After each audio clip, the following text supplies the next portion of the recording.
కొత్త ఆర్థిక సంవత్సరం కొన్ని మినహాయింపులతో పాటు మరికొన్ని భారాలను మోసుకురానుంది. దీర్ఘకాలిక మూలధన లాభాల పన్ను సహా మరికొన్ని బడ్జెట్ ప్రతిపాదనలు రేపటి నుంచి అమల్లోకి రానున్నాయి.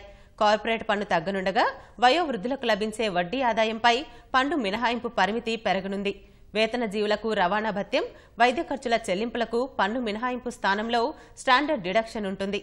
రాష్ట్రాల మధ్య 50,000 రూపాయలకు పైగా విలువైన సరుకు రవాణాకు ఈవే బిల్లులు రేపటి నుంచి తప్పనిసరి కానున్నాయి. షేర్లను కొనుగోలు చేసి ఏడాదిలోపు విక్రయించినప్పుడు లాభాలు ఆర్జిస్తే మూలధన లాభ పన్ను 15% అమలవుతోంది.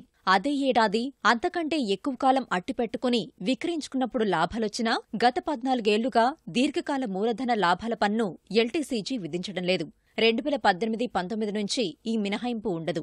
ఏడాది అంతకంటే ఎక్కువ కాలం షేర్లు ఉంచుకుని విక్రయించినప్పుడు 1,00,000 కంటే ఎక్కువ లాభం వస్తే 10% పన్ను కట్టాల్సింది. ఫిబ్రవరి 1న బడ్జెట్లో ఈ నిబంధన ప్రతిపాదించినందున జనవరి 31 వరకు పెరిగిన షేరు విలువ వల్ల కలిగే లాభంపై పన్నుండదు.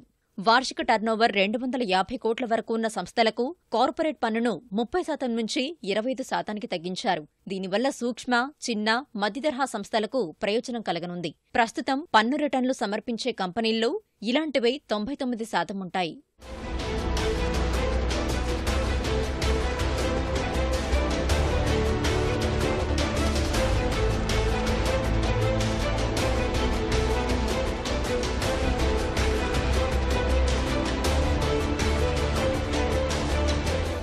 వేతన జీవులకు ఆదాయంలో రవాణా భత్యం, వైద్య ఖర్చుల చెల్లింపులకు ప్రస్తుతం పన్ను మినహాయింపు అమలవుతోంది. దీనివల్ల రవాణా భత్యంపై 19,200 వరకు, వైద్య ఖర్చులు 15,000 వరకు పన్నేమీ లేదు. వీటిని తొలగించి ఈ స్థానంలో 40,000 రూపాయల స్టాండర్డ్ డిడక్షన్ ఆదివారం నుంచే అమల్లోకి రానుంది. అయితే ఆరోగ్య, విద్యా సెస్సులు పెరుగుతున్నందున స్టాండర్డ్ డిడక్షన్ వల్ల అతి కొద్ది ప్రయోజనం మాత్రమే కలుగుతుంది. ఉద్యోగ, వృత్తి జీవితంలో ఆర్జించిన మొత్తం బ్యాంకుల్లో డిపాజిట్ చేసి వచ్చే వడ్డీపై బతుకుతున్న వృద్ధులకు లాభం కలిగేలా వార్షికంగా వడ్డీ ఆదాయంపై 10,000 వరకు పన్ను మినహాయింపు ఉండగా దాన్ని 5 రెట్లు పెంచి 50,000 చేశారు. సెక్షన్ 80D కింద ఆరోగ్య బీమా ప్రీమియం, వైద్య ఖర్చుల పన్ను మినహాయింపు పరిమితి 30,000 నుంచి 50,000కు పెరగనుంది. తీవ్ర అనారోగ్యం ఖర్చులకు సంబంధించి వయోవృద్ధులకు 60,000, వృద్ధులకు 80,000 రూపాయల వరకు ఉన్న పన్ను మినహాయింపు 1,00,000కు పెరగనుంది. అత్యంత సంపన్నులపై సర్చార్జీ 10 నుంచి 15% కొనసాగిస్తున్నారు. పన్ను చెల్లించదగిన ఆదాయంపై వారు విధిస్తున్న ఆరోగ్య, విద్యా సెస్సును 4%కి పెంచారు.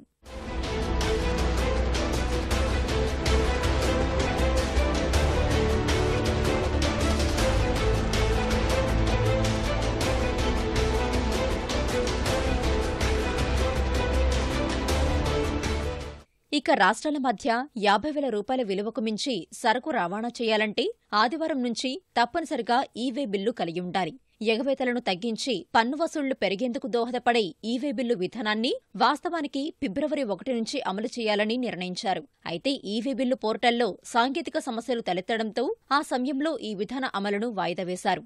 అంతర్రాష్ట్ర సరుకు రవాణాకు ఏప్రిల్ 1 నుంచి, రాష్ట్ర పరిధిలోపు రవాణాకు ఏప్రిల్ 15 నుంచి ఈవే బిల్లు విధానాన్ని అమల్లోకి తెచ్చేందుకు ఈ నెల ప్రారంభంలో జీఎస్టీ మండలి నిర్ణయం తీసుకున్న నేపథ్యంలో జీఎస్టీ నెట్వర్క్లో ఈవే బిల్లులకు సంబంధించిన పోర్టల్ను పటిష్టపరిచారు. ఈవే బిల్లును ఎలా తీసుకోవాలనే విషయాన్ని ప్రయోగపూర్వకంగా తెలుసుకునేందుకు రవాణాదారులు, వ్యాపారస్తులు పోర్టల్లో నమోదు చేసుకోవాలని జీఎస్టీ నెట్వర్క్ సూచించగా ఈ వారం ముందు వరకు ఈవే బిల్లు పోర్టల్లో సుమారు 11 లక్షల సంస్థలు నమోదు చేసుకున్నాయి.